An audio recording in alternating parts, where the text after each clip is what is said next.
Gallinaro, January 1, 1988. Message.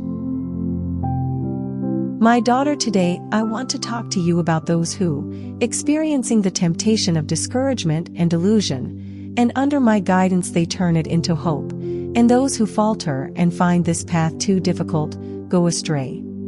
When I call to be part of my divine plan, the field where one must work is no longer the world, but my vineyard. Everyone feels that this is the truth, and they are appalled, though mysteriously united with great trust. My first apostles, simple people, mostly ignorant, sinners, they have come to betray me, and yet I have transformed them into faithful collaborators, in heralds of my gospel until martyrdom. Even the new apostles, together with the call, they already possess the seed of ideal reality they must reach. At first they enter the new life with much enthusiasm, supported by the extraordinary facts that happen to them, from new experiences around them and within them. Thus they discover the evidence of the work of my Spirit, in them and those around them, my almost tangible presence, and they experience the joyous amazement for ease of prayer, love for the Holy Scriptures, the wonderful gush of chant, the support of prophecies. But after a while they find themselves clashing with everyday life, which waters down each extraordinarity, even when it does go so far as to destroy it, and dulling the enthusiasm, can come to extinguish the fervor and remove loyalty. Many times they are tempted to say, "We'll leave," and so to betray my particular call. Peter, at the time of the call, had to leave his life of fisherman, where he succeeded very well and gave him satisfaction and sustenance. He had to leave his family to follow me. That was never in the same place. He had to leave all that could have prevented him from following me completely. He could not add me to things that he already possessed, and this was painful for him, but it was easy to overcome in enthusiasm of the new life I proposed to him. Well, everyone when called have to leave something, some more, some less. If nothing else, they must change the quality of their participation to the divine plan. They must leave tranquility to those who come in this holy place, just to praise, to be with the brothers, to pray together, to experience all the gifts of the Spirit, without supervising, without having to see the discordant notes that always exist, and above all without having to take responsibility for it. They must accept to come here no longer, only to take, but to give and to teach, by example. This is not always easy and can be overcome if one is generous. Peter had a more painful trial. I wasn't like he had imagined me, and how he wanted me to be. I was too meek, too helpful. I came to wash the feet of my apostles. I welcomed everyone, Samaritans, women, sinners of all kinds. Well, even the brothers who come to honor my cradle are not really as expected, but in general, that which in the others irritates and bothers, is something that is also within them. It is easier to forgive what one is detached from. If there is no spirit of dominance, one does not feel bothered by another, who tries to prevail.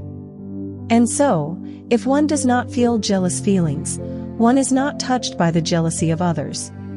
Relations between the brothers of Jerusalem must be different from those who live the life of the world, without jealousy, rivalry, resentment. Otherwise I become silent, as if I had forgotten to which ideal I had called them to. Peter had the greatest trial, the most unsustainable, when I agreed to die, without even being defended by my apostles. It was then that he denied me, many times. Well, many people feel ignored, misunderstood, not accepted by me, that makes silence. They feel the experience of their impotence, of their falls, and I seem indifferent. After so many charisms donated, it seems as if I do not help them anymore, and is like as if I chose to die again. In reality, it's they who must ensure that they die to themselves, and it is the most painful trial, the one that could push them to deny their God. Until they stop measuring things, successes and failures, this is okay, and this is not, with the meter of the world, until they make their own plans, with the things of God, and until they make judgments, until they claim to work in my vineyard, without welcoming my unfathomable mystery, they risk betraying my person. But in my infinite mercy, I make everything turn to the good of those who love me. Nothing can separate them from me, and the trials become only a providential passage towards the inner liberation, if they accept it in humility, in forgiveness, in love. The trial is then the narrow door through which they cannot pass, until they drop the heavy burdens they're still carrying around. They are like the dark valley, the night in which we walk secure, because they are sustained by me, in the Holy Spirit, which makes sprout, grow, and to fructify that seed I placed in their call. In order to pass any trial, there are two indispensable means: prayer and fraternal union. For prayer, it must nourish tirelessly the inner life, maintaining contact with my silent abode that I established in every heart. When one continues to do something for others, by dedicating oneself to them, one runs the risk of being attached to the prestige and privileges that derive from it, and one lives superficially. It is easier then to listen to the voice of the world, its flatteries, its deceptions, its temptations, and not the voice of the Spirit that guides them into the profoundness of themselves. So the more one become a person of responsibility, the more one must become a person of contemplation. Only in incessant prayer can they be able to welcome in everyday life the divine mystery that upsets all thoughts, that burns all illusions, and makes hope burn. Another effective means is the union with the brothers and with Mary, your and my mother, key to the mystery of your life, and of the mystery of my life in you. Consider the experience of Peter and compare it with that of Judas. Both had been called by me, and they had loved and followed me, and both of them betrayed me. But Peter remained with the brothers, praying with them, around Mary. He managed to cry over his betrayal. He believed in my love and my forgiveness, and saved himself. Judas instead went away at the time of the trial. He was with people that he didn't follow me, and couldn't understand him in his anguish, so he found himself alone, without hope, and was lost. Peter, even in trial, kept hope and became the rock, the foundation of the nascent church, as it was in my plans, because I am faithful, and do not withdraw my call, but I help those who hope to come out from the abysses where they fall.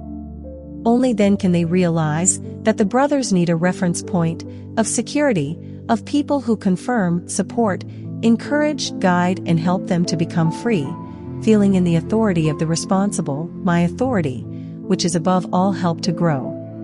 Serve the brothers and not use them. They must be like living stones, like rocks, not like reeds that tremble at any wind of the world.